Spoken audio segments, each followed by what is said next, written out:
Medford, Oregon, a small town located in the south of Oregon, USA, is a place where time seems to pass more slowly. The pace of rural life is gentle, the pine trees are shady, and the air is cool all year round. In the heart of that town, there is a simple two-story wooden house nestled in a quiet residential area on Brookstone Street. From the outside, it is a family like any other American family, normal, quiet, and nothing special. The Fryer family lives here. The breadwinner, Aaron Fryer, 43 years old, used to be a skilled mechanic, then switched to home repair. He was a quiet man with a stern face and an unreadable gaze. Neighbors described him as decent-looking, unfriendly but unlovable, and never causing any trouble. Yet there was something about the way he looked at others that made many people feel uncomfortable. Though no one dared to say so, Dottie's wife, Christina Fryer, 39, is a gentle-looking thin woman with neatly tied blonde hair and a faint smile. She used to work as a saleswoman, but quit her job many years ago to stay home and raise the children. Christina hardly interacted with the neighbors. Occasionally she was seen walking with her daughter or pushing a stroller to the park, always silent, her eyes seemingly lost somewhere else. They have 3 children: Ellie, the eldest daughter, 15, a 10th grader at Medford High School; Sierra, the younger sister, 11, and her youngest brother is only 5 years old. Still in kindergarten, Ellie is the most prominent of the 3 sisters, not because of her personality, but because of her silence. Since childhood, she has been introverted, has few friends, is quiet, and always avoids conflict.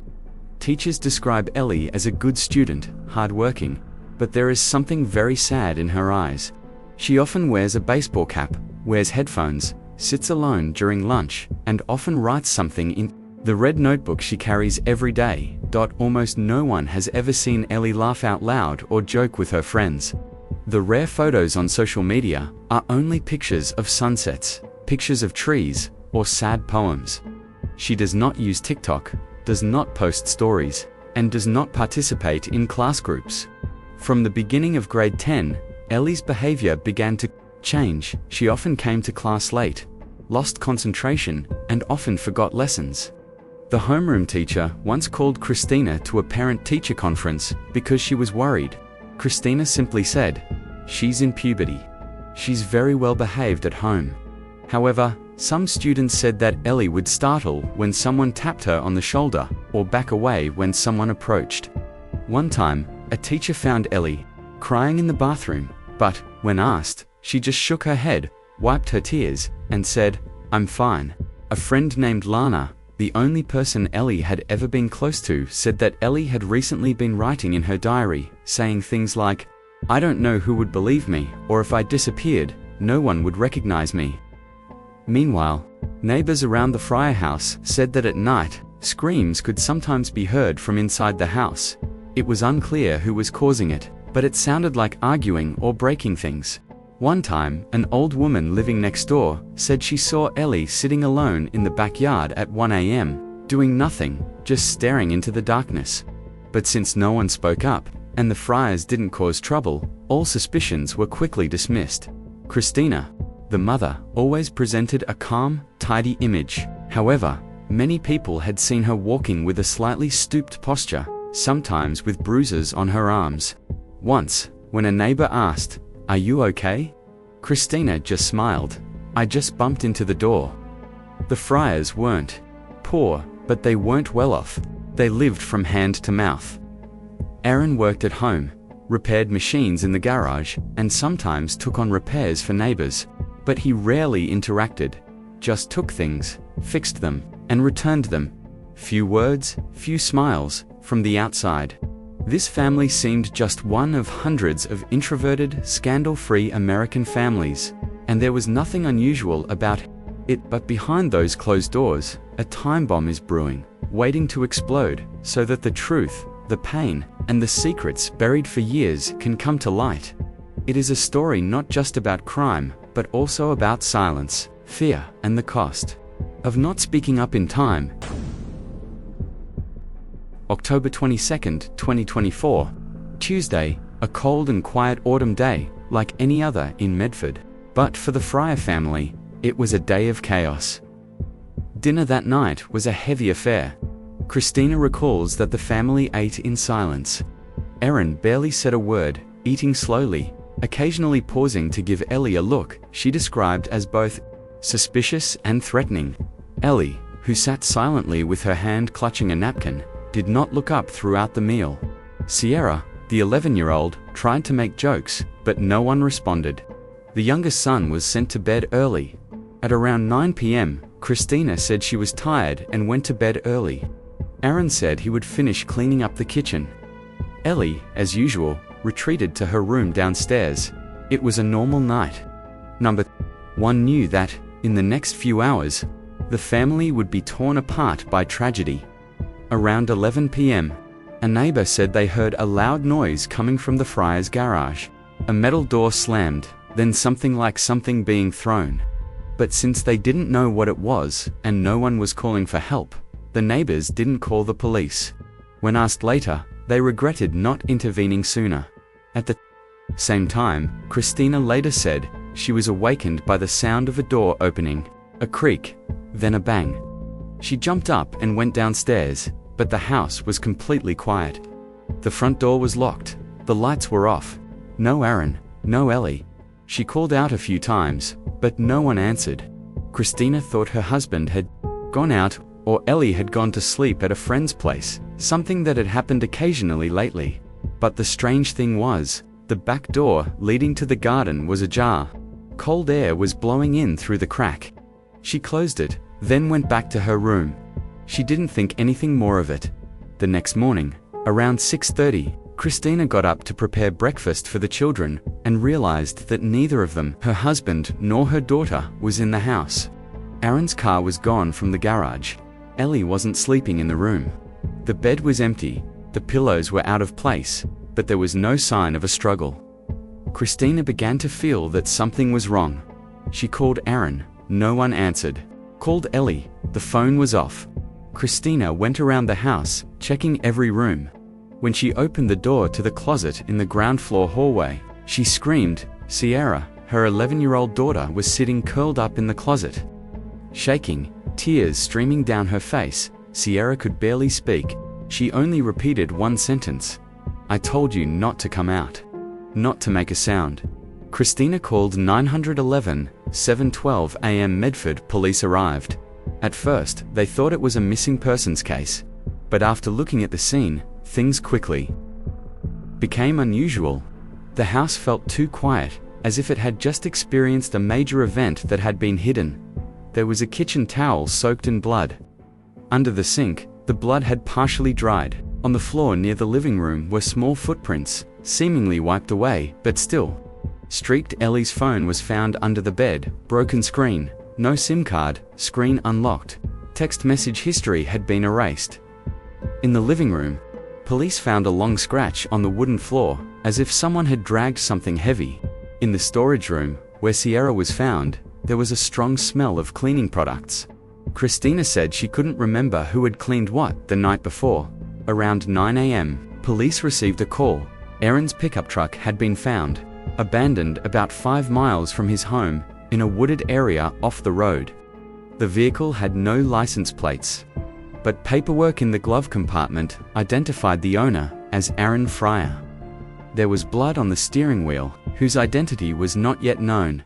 No one was inside the truck. There was no sign of Aaron or Ellie in the area. Police officially opened a missing person with suspicious circumstances investigation. A search party was immediately deployed, along with dogs and helicopters circling the wooded area. However, no obvious trace was found that day. Local TV stations began reporting the news. Online chatter. People living near the Fryer home rushed out into the streets, standing in front of police barricades, watching anxiously. Medford hadn't seen a case like this in nearly 20 years. The city's police chief, Mr. Morgan, appeared before the media. "We are investigating all possibilities, but there is reason to believe that this is not a typical missing persons case." That evening, Ellie and a boyfriend unexpectedly appeared at a police station in the town of Ashland, nearly 30 kilometers from Medford. Her face was pale, her hands were clenched. "I didn't mean to," she said, "but I had to do it, to save my mother and my sister." Ellie's subsequent testimony, and what the investigation revealed, would shock the entire country. After Ellie arrived at the police station and uttered her first tearful words, the whole situation of the case changed. From a missing person case to an official criminal investigation, Ellie was separated for a separate statement. The person accompanying her was Gavin, her boyfriend, 18 years old, studying at the same school. When the police asked what happened, Ellie only said, "I think my dad is going to kill someone, so I have to do something first." Her face was bloodless, but there was a stain on the sleeve of her hoodie and a streak of old, dried blood. Gavin was pale, trembling, constantly turning to look at Ellie with a worried expression. In the initial investigation, Ellie said that the night before, when everyone was in bed, Aaron, her father, came downstairs with a knife in his hand. He was whispering something, and I was scared. She said she called Gavin by texting, "The plan is on." This got the police's attention immediately.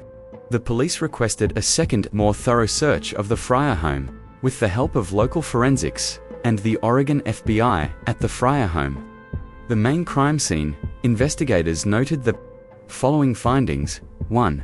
Living room. There were faint footprints, with an unclear pattern leading from the kitchen to the back door. There were dried bloodstains on the carpet, about 2 to 3 drops, but strangely, they did not spread as if a severely injured object had moved. A picture frame had fallen from behind a dresser. Inside were photos of the family on Christmas, 2021. The glass was broken, but it was unclear how it fell. 2. Kitchen. A single latex glove behind the oven, no fingerprints. On the kitchen counter, traces of bleach uneven, as if wiped in a hurry. Next to the sink, a large knife missing from the wall, knife set, but not found at the scene.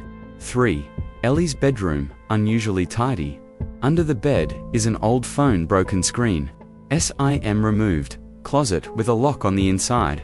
A few scratches on the inside, as if someone had used a sharp object to pry it from the inside. In the desk drawer, a notebook, scattered notes. Don't be afraid. Don't let him laugh at you when you're afraid. Sierra must live, and Mummy will never save herself. 4.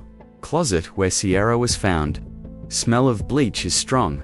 There were fingernail marks on the door. It was unclear whether they were from Sierra or someone else. A long brown hair was stuck in the wood. It did not match Sierra's hair. 5. Garage.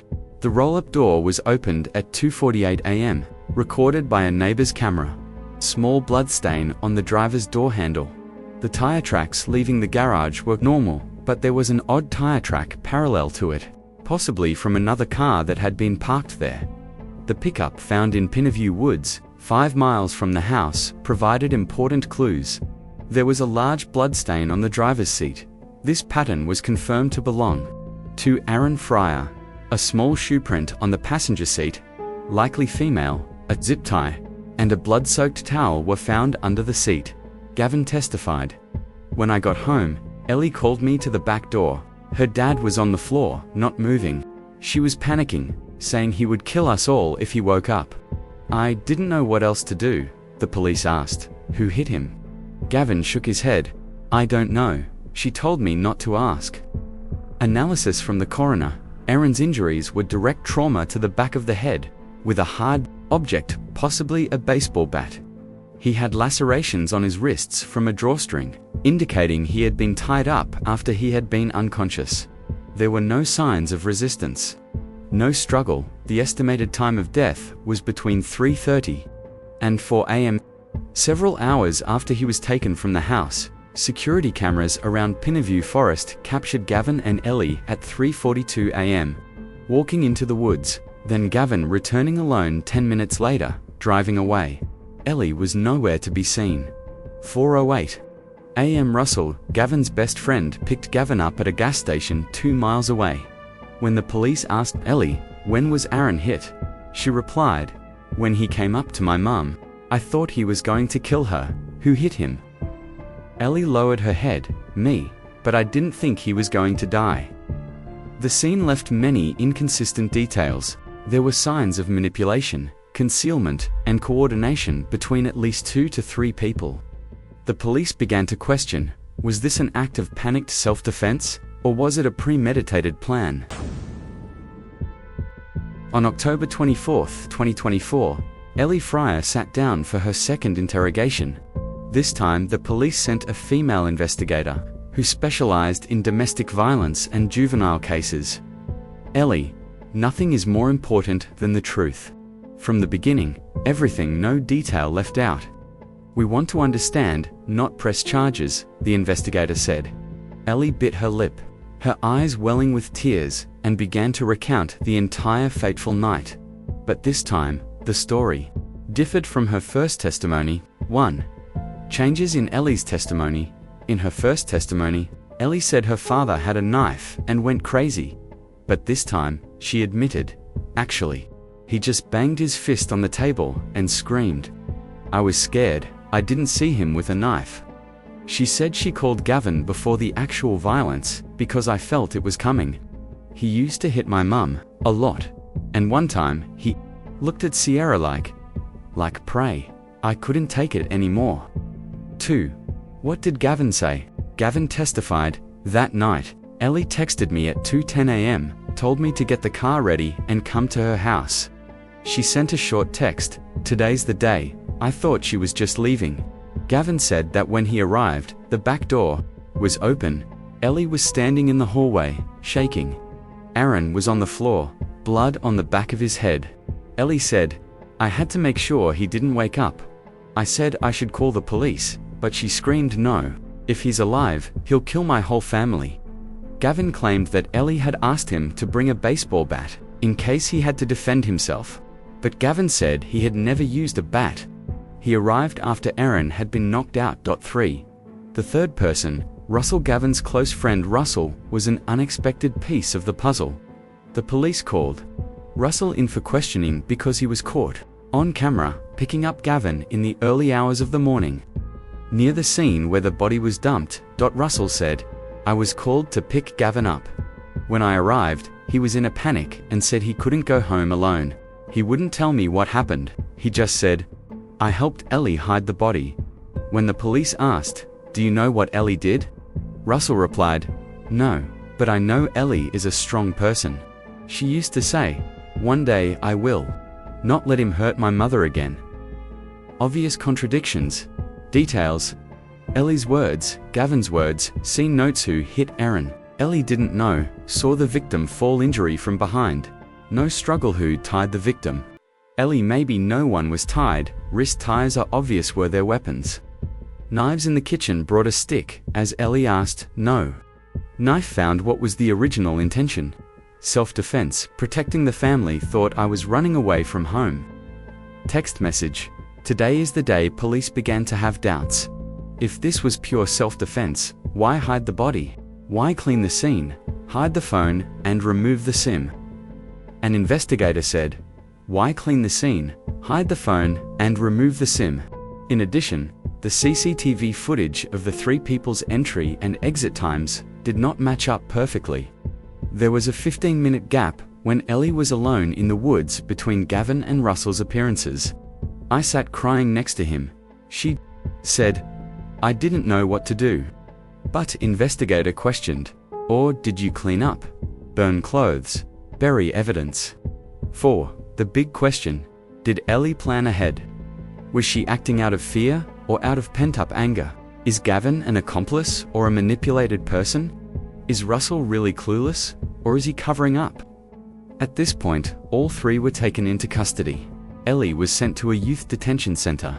Gavin was placed on criminal remand, and Russell was released on supervised release. The police also examined all 3's diaries and electronic devices. In it, there is a string of text messages from 2 weeks ago between Ellie and Gavin. Ellie, if he touches Mum again, I will not stand still. Gavin, so, what are we going to do? Ellie, I have a plan, but I need you on my side. Asterisk summary. The testimonies from both sides are constantly contradictory and reveal many layers of emotions, fear, anger, protection, but also signs of cold calculation. The police no longer see this as simply self-defense. They begin to ask a bigger question. Was Ellie just a victim who fought back? Or was she the one who took the initiative to solve the problem in the most extreme way? Aaron Fryer, 48, was once a man described by neighbors as calm, quiet, and reserved. But investigative records, school reports, and family diaries revealed a different persona: systematic abuser, a double life, and a silent obsession with his wife and children. 1. A hidden history of violence. Police dug into records from 2016, when Ellie was just 7 years old.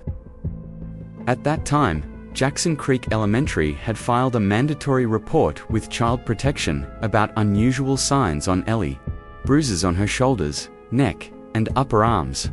When asked, she would simply say, "I tripped." A suspicious teacher reported it to the welfare office, but Christina, Ellie's mother, called up to deny it completely. "I know why she has bruises. I did it when she refused to take a bath." The case was closed after a week. 2. Secret recordings from the mother. After Ellie was arrested, Christina handed over a hidden USB which contained 5 secret recordings she made from 2021 to early 2024. She said, "I didn't dare to show it because I was afraid he would harm the whole family." A chilling recording excerpt: "Aaron, I raised you guys so you would listen. If not, get out of my house." Christina, "Brother, I just told her to study hard." Aaron, banging the table, "If she dares to argue again, I will stop her from talking." In another clip, Ellie whispered, "Mum, don't let him in my room anymore. I'm scared." 3. Hidden letters in a drawer. When police searched Aaron's room, they found a code-locked drawer where he had hidden a collection of photos, papers, and odd handwritten letters. One note read, "He thinks he's smarter than me. I'm going to teach him his last lesson." The note was undated and had no specific name, but the handwriting was identical to Aaron's. There were candid photos of Ellie sleeping, photos of Sierra changing at the pool, and dozens of files on an external hard drive with strange titles: possessions, discipline schedule, my family secrets. Police suspected Aaron had a pathologically controlling streak, a trait that marked both a psychological and physical abuser. 4.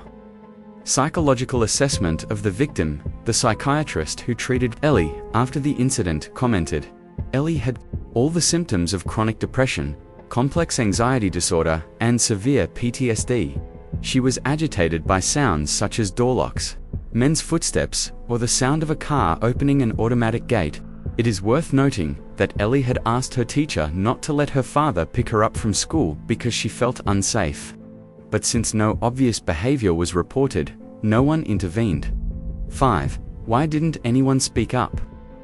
One of the big questions in public opinion is, if Aaron was so bad, why didn't anyone say anything for so many years?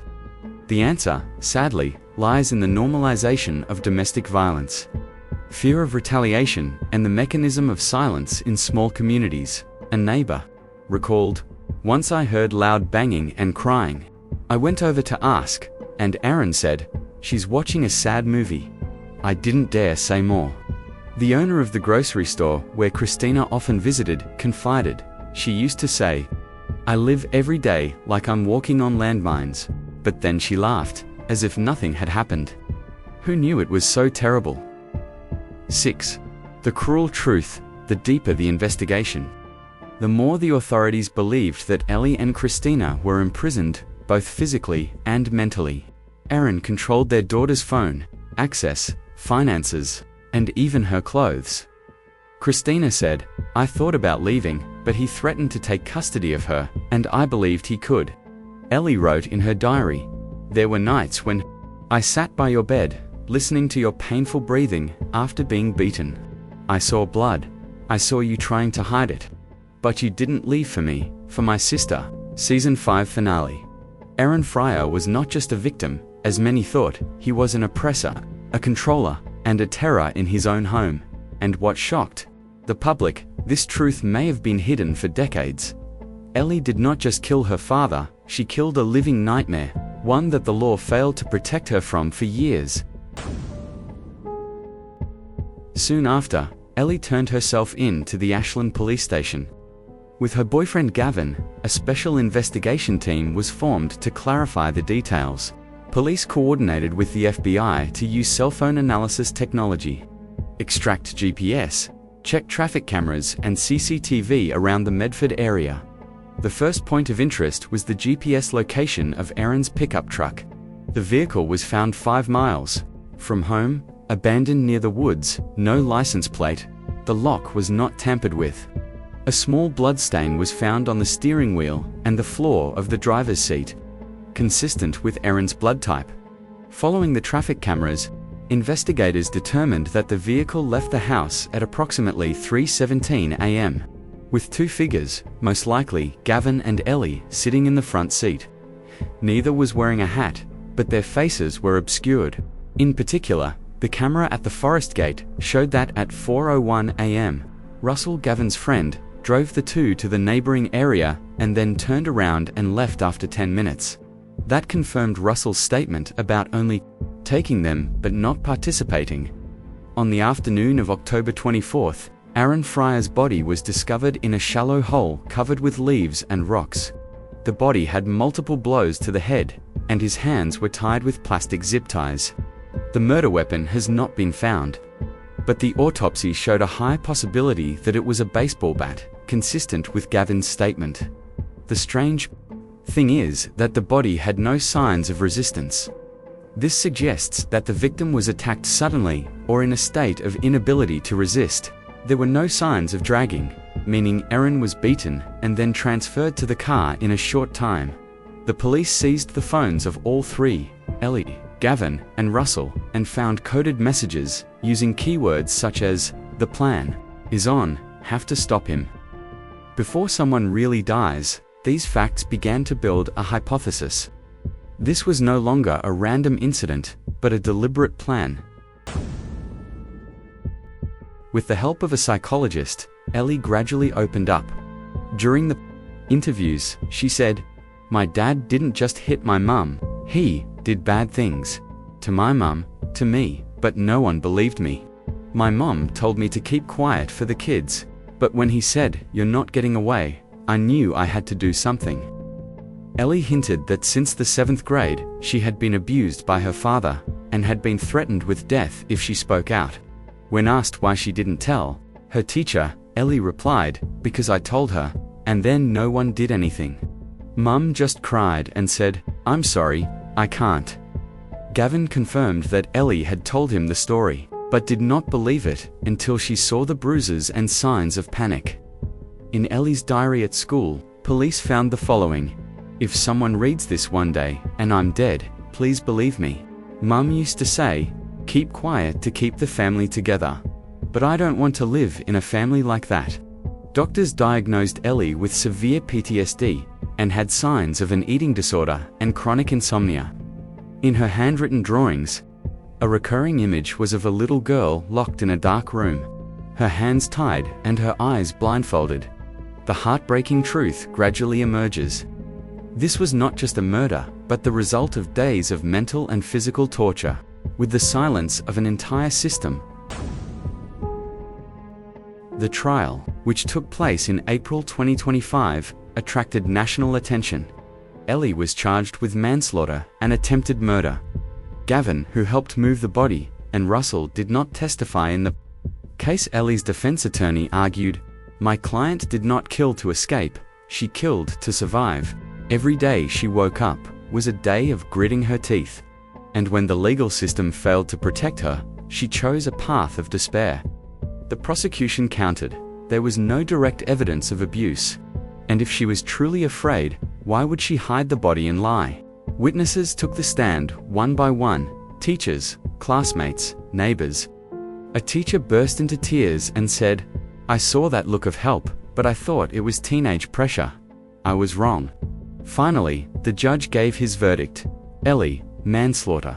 By excessive self-defense, 5 years probation, mandatory psychological treatment. Gavin, assisting in disposing of a body, 2 years in prison. Russell, failing to report a crime, 8 months suspended. The community was deeply divided.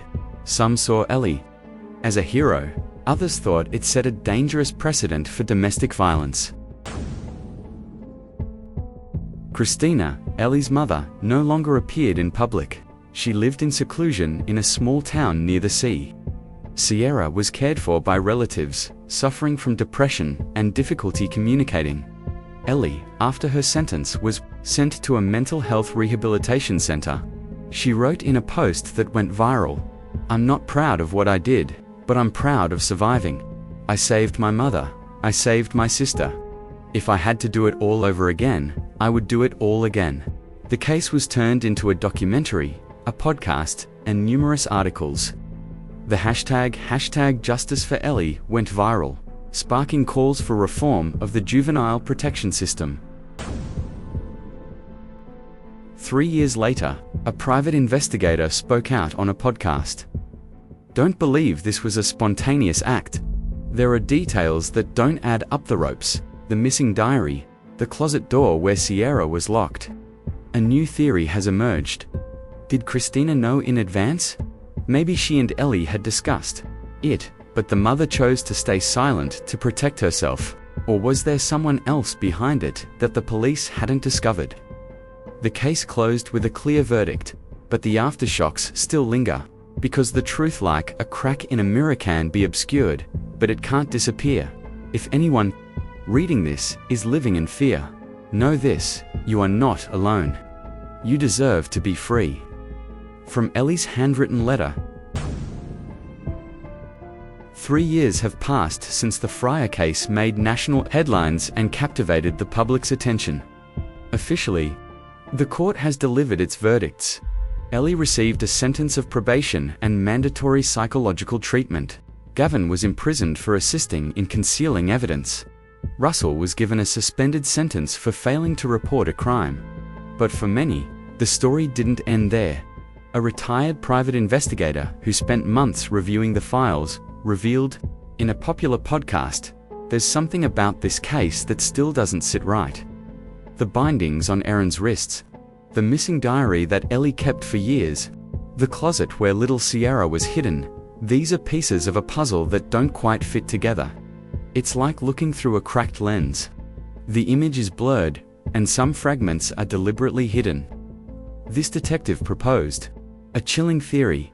What if Christina, the mother, was not as innocent as everyone believed? Could she have known what was coming, even participated in planning it? Perhaps out of desperation, fear, or some darker motive, she chose silence and protection of herself over truth. Or what if there is yet another figure, lurking in the background, someone who manipulated events from the shadows, someone the police never uncovered? Despite exhaustive investigations, some questions remain unanswered. Was Ellie's act truly one of last resort's self-defense, or something more calculated? Did Gavin and Russell fully understand what they were involved in? Why was the family's history of abuse ignored for so long by those who could have intervened? These uncertainties haunt the community like ghosts. They remind us that justice is not always clear-cut, and the truth is often layered beneath a facade of silence and fear. In a letter Ellie wrote from the rehabilitation center, she penned, "I lost my childhood, my trust, and my father, and a part of myself, but I have never lost hope that silence will no longer be the only option.